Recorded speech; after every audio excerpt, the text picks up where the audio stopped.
dijelaskan masalah tanda-tanda wakaf. Penyebab wakaf dan tanda-tanda wakaf dia ada sedikit perbedaan. Tanda-tanda wakaf sudah ditentukan oleh para ulama qari, diatur sesuai dengan arti, makna, dan susunan kalimat.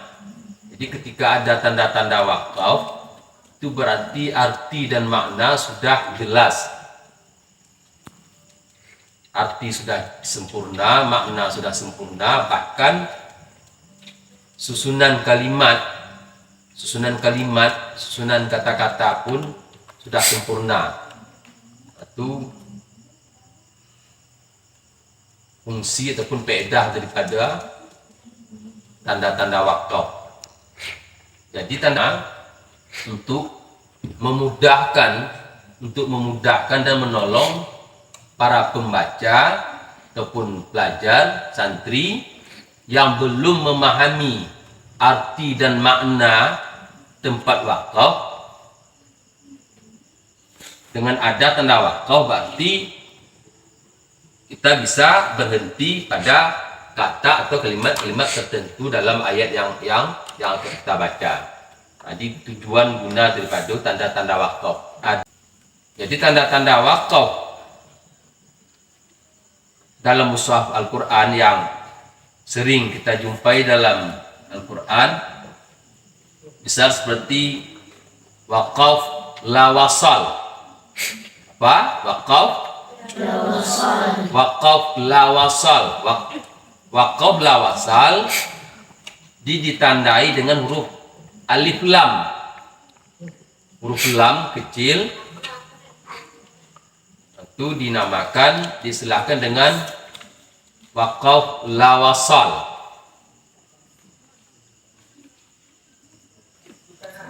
Itu tanda wakaf la wasal. Fungsi wakaf la wasal boleh berhenti pada tanda wakaf lam tersebut, akan tetapi harus diulangi dari belakang, dari beberapa kata atau kalimat sebelumnya. Jadi fungsi la wasal, wakaf la wasal boleh berhenti kadang kehabisan nafas atau lain-lain, tapi harus diulangi pada kalimat sebelumnya. Kemudian wakaf lazim.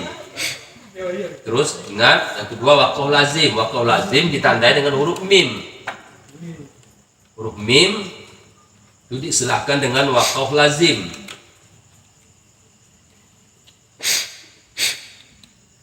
Bila jumpai tanda wakaf lazim, pembaca sebaiknya berhenti. Sebab setiap ada tanda wakaf lazim, itu arti dan makna sudah sempurna. Jadi tidak ada keraguan sewaktu kita wakaf, karena fungsi daripada wakaf lazim suatu tanda atau isyarat bahwa arti makna ayat yang kita baca sampai pada batas wakaf lazim tersebut sudah sempurna. Ditanda fungsi wakaf lazim. Yang ketiga wakaf muraqqas. Wakaf muraqqas. Wakaf muraqqas ditandai dengan huruf shad. Kita saja Al-Quran ditandai dengan huruf shad.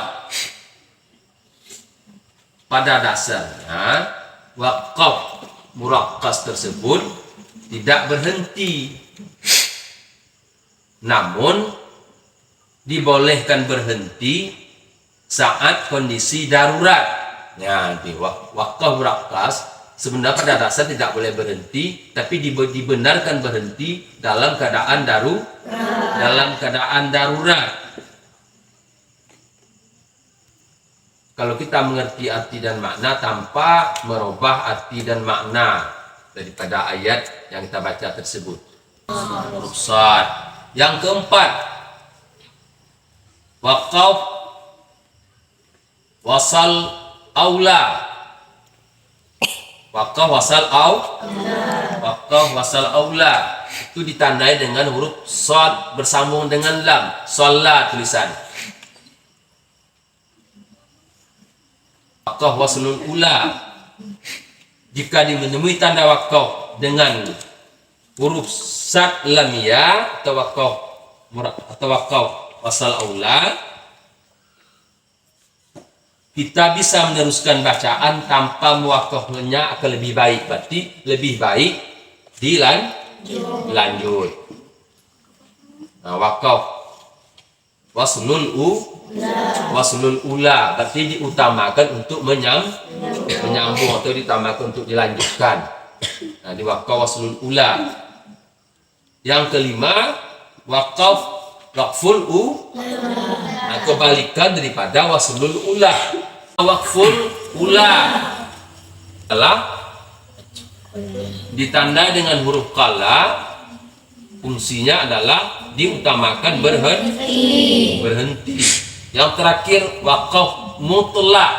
Wakaf mutlak ditandai dengan huruf ta, itu adalah harus berhenti ya. Pertama, wakaf la wasal ditandai dengan huruf la. Dan wakaf lazim ditandai dengan huruf mim. Hukum atau fungsinya adalah wajib berhenti. Juga wakaf muraqqas boleh berhenti pada wakaf muraqqas dalam kondisi terpaksa ataupun dalam kondisi darurat. Yang keempat, wakaf waslul ula ditandai dengan huruf shad, lam, dan ya. Waslul, wasal, sambung. Waslul ula diutamakan dan yang kelima, wakful ula adalah ditandai dengan huruf qala, fungsinya adalah diutamakan berhenti. Yang terakhir, wakaf mutlak. Wakaf mutlak ditandai dengan huruf ta, itu adalah harus berhenti ya. Lebih kurang itu tanda-tanda wakaf yang sering dijumpai dalam ayat atau dalam Al-Quran. Jadi tolong dipahami, jangan dilanggar ataupun tidak wakaf pada tanda-tanda tersebut.